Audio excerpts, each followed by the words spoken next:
Good morning guys, જય શ્રી કૃષ્ણ. કેમ છો બધા મિત્રો? સવાર થઈ ગયું છે અને આપણે નાસ્તો બનાવી અને હવે નાસ્તો કરવા બેસું. અને જો આજે તો મનસ્વી બેન વહેલા ઉઠી ગયા છે તો ભગવાનના દીવાબત્તી કરે છે.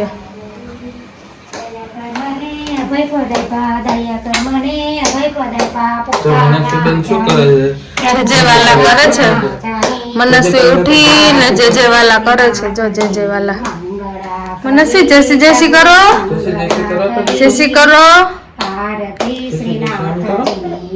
હજી ચોખા નથી ચડ્યા ને સવારમાં. તો જો આપણે નાસ્તાની તૈયારી કરવા બેસી ગયા છીએ અને મનસ્વી માટે જો પૌવા બનાવવાના છે તો એની તૈયારી કરી લીધી છે. તો જો આવી ગઈ છે મનસ્વી અને એના ડેડી અને મારે આંખો વીચે છે તો મને દેખાશે કેમ? ચોખા નથી ચડ્યા મનસ્વી બેનને. તો જો મનસ્વી ને એના ડેડી નારિયેળ પાણી ત્રોપો ફોડે છે પણ એના બેયથી ફૂટતો નથી એટલે જો ઉપર ચાકુ મારીને રસ્તો મારીને કરે છે. હા, પાકી ગયો ને એટલે ઉપરનો ભાગ કઠણ થઈ ગયો એટલે ખુલતો નથી ને મનસ્વી રાહ જોવે કે જલ્દી ફોડીને આપો ને મને ડેડી. તો ઉઠી ગઈ છે મારી ઉપર સુપરવિઝન કરવા માટે અહીંયા આપે કે ડેડી વ્યવસ્થિત કરે તો છે ને. તો જો મસ્ત મજાનો નાળિયેર પાણીનો ગ્લાસ ભરી દીધો છે ડેડીને. મસ્ત હું પી જાઉં ને? આ બુક કરી જાઉં કે તાર જોઈએ છે? હા, તાર જોઈએ છે. તો ડેડી જો ઓફિસે જવા નીકળી ગયા છે. બાય બાય, જય શ્રી કૃષ્ણ. તો મળીએ સાંજે 6 बजे के बाद. चलो बाय. તો જો ડેવિન ઓફિસે જતા રહ્યા છે અને મનસ્વી જો ઉઠી ગઈ તો આપણે એને પહેલાં તો નાળિયેર પાણી પાઈ દીધું અને હવે એના માટે પૌવા બનાવ્યા છે. તો મનસ્વી પૌવા ખાઈ છે. મનસ્વી ખાઈ લઈએ પછી આપણે એને રેડી કરી અને દાદાને આપી દઈએ. દાદા જોડે જશે એ બહાર અને આપણે ઘરનું બાકીનું બધું કામ કરી લઈએ. જો કાર્ટૂન જોતા જોતા મસ્ત ખાય છે મનસ્વી. હે મનસ્વી, હાય કરો.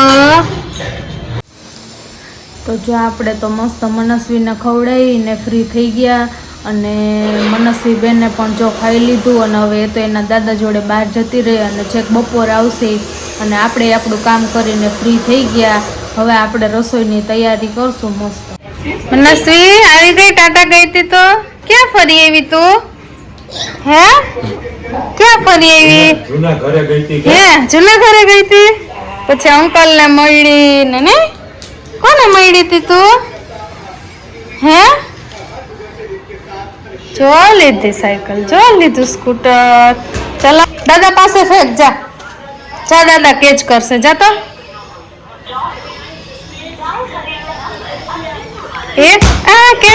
કેચ. મનસ્વી જો એના દાદા જોડે બોલથી રમે છે, થ્રો કરે છે, દાદા કેચ કરે છે. કા મનસ્વી?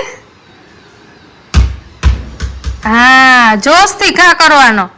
એક ઘા બોલો, ઘા એમ બોલવાનું. બોલો. થ્રો કરો.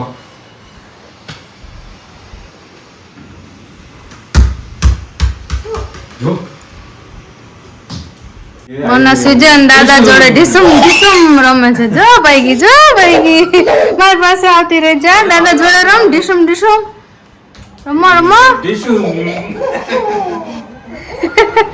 મમ્મી જો અહીંયા રસોઈની તૈયારી કરે છે. ગુવાર બટેકાનું શાક બનાવવાનું છે તો ગુવાર સુધારે છે અને આપણે કરશું રસોઈ, શાકનો રોટલીનું બધી તૈયારી.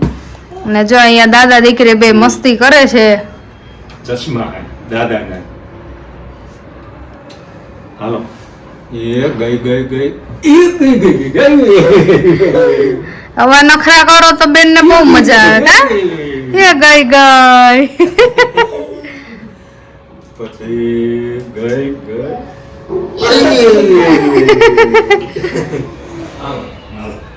તો જો આપણે રસોઈની તૈયારી ચાલુ કરી દીધી છે. શાક બનાવવાનું છે, ગુવાર બટેકાનું શાક છે અને રોટલી છે. અને મનસ્વી બેન તો જો એના દાદા જોડે ફૂલ મોજમાં મસ્તી કરીને રમે છે અને મમ્મી જો અત્યારે ગુવાર ખોલે છે આપણે કરીએ છીએ રસોઈની તૈયારી.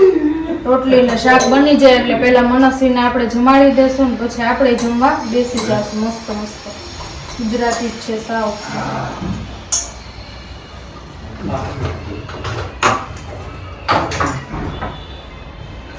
તો જો આપણે તો રસોઈ કરીને તૈયાર થઈ ગયા છીએ અને મમ્મી જો અહીંયા ખજૂરના બટકા કરે છે. આપણે સ્ટોર કરવું છે તો કોઈ આવે તો પછી ઇન્સ્ટન્ટ ચટણી બનાવવા જ થાય એટલે ખજૂરમાંથી બિયા કાઢીને બધું રેડી કરે છે મમ્મી. અને મનસ્વી જો અહીંયા ખજૂર ખાય છે. મનસ્વી શું ખાય છે? મામ ખાય છે હે? દાદી પાસેથી જો ખજૂર માગીને ખાય છે. પછી રોટલી નહીં ખાવાની કા, ખજૂર ખાઈ લેવાનું એટલે આચળ કુચળ ખાઈ લે એટલે રોટલી નહીં ખાવાની. ને આપણે જો રસોઈ કરીને ફ્રી થઈ ગયા હવે મનસ્વીને જમાડીને પછી આપણે બધા જમવા બેસી જવું. જમીને પછી મસ્ત આરામ કરી લેશું નહીં. તો હું ને મનસ્વી બેસી ગયા છીએ જમવા. પેલા મનસ્વી બેન જો અત્યારે રોટલી ને દૂધ ખાય છે. અત્યારે આપણે બેસી ગયા છીએ લસણ ફોલવા માટે અને તૈયારી ચાલે છે ચટણીની જે મમ્મી બનાવવાના છે. તો મમ્મીના હાથની ચટણી બહુ જ મસ્ત થાય છે તો કીધું મમ્મી બનાવી દો. અને આપણે અત્યારે સાંજના મેનુમાં છે વડાપાવ બોમ્બે સ્ટાઇલ. તો એના માટે લસણ ફોલીએ છીએ અને બાકીની તૈયારી પછી કરશું. ને મનસ્વી તો જો અત્યારે સૂતી છે, હજી ઉઠી નથી. આજે થોડીક મોડી સૂતી છે એટલે મોડી ઉઠશે. ઉઠે પછી એને આપણે ખવડાવી અને દાદાને હોપી દેવું. દાદા જોડે રમશે. જો મનસ્વી બેન તો ઉઠી ગયા છે. મનસ્વી નીનો થઈ ગયો. મનસ્વી ઉઠીને જો પાક ખાવા આવી છે ને. મનસ્વી પાક ખાવ તારે. તો આપણે જો રસોઈની તૈયારી ચાલુ કરી દીધી છે અને આપણા વડાપાવ બનીને રેડી થઈ ગયા છે. વડા બની ગયા છે અને આપણે પટ્ટી વડાપાવ પટ્ટી જે છે એ બનાવવાની બાકી છે. મનસ્વી માટે જો આપણે ઉત્પમ બનાવીએ છીએ તો ત્યાં ચાલુ કરી દીધું છે કામ.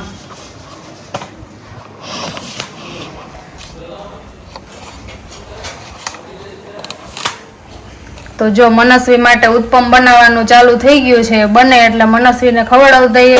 અને આપણે જો વડાપાવની તૈયારી થઈ ગઈ. વડાઈ બની ગયા છે અને જે પટ્ટી બનાવવાની છે સાથે પટ્ટી બની ગઈ છે અને આ છે સૂકો મસાલો એ બધું બનીને રેડી થઈ ગયું છે.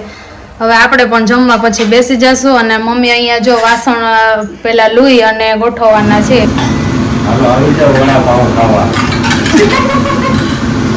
બોમ્બે સ્ટાઇલ વડાપાવ. ચલો ગાઈસ, તો ફોરમે આજે બનાવી નાખ્યા છે વડાપાવ. બોમ્બે સ્ટાઇલ વડાપાવ, પટ્ટી વડાપાવ. એ બી જોડે પટ્ટી બી છે અને વડાપાવ બી છે બોમ્બે સ્ટાઇલમાં. મોજ પડી જવાની છે આજે. પપ્પા તે બેસી ગયા છે અને મમ્મી ને ફોરમભાઈ ગરમા ગરમ પછી બેસશે. મનસ્વી બેન ઉપાડી લીધું છે પાવ. ચાલુ પડી ગયા છે મનસ્વી બેન. છોટું છોટું વડાપાવ ખાય છે ને મનસ્વી. ચલો આવી જાઓ તમે બી વડાપાવ ખાવા માટે. અમે ચાલુ કરી દીધી છે બેટિંગ.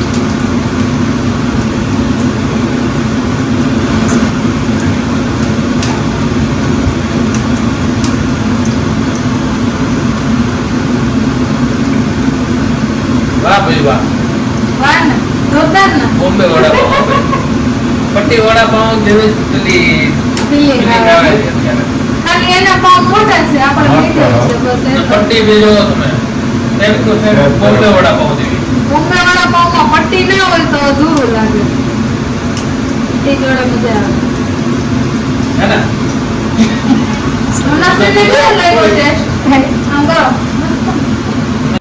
તો જો જમીને આપણે ફ્રી થઈ ગયા છીએ અને બધા બેસીને ટીવી જોઈએ છીએ. જો બધા બેઠા છે અને ટીવી જોવે છે. તો આજનો વ્લોગ અહીંયા પૂરો થાય છે. વિડીયો ગમ્યો હોય તો લાઈક કરજો, શેર કરજો અને અમારી ચેનલને સબસ્ક્રાઈબ કરજો. જય શ્રી કૃષ્ણ.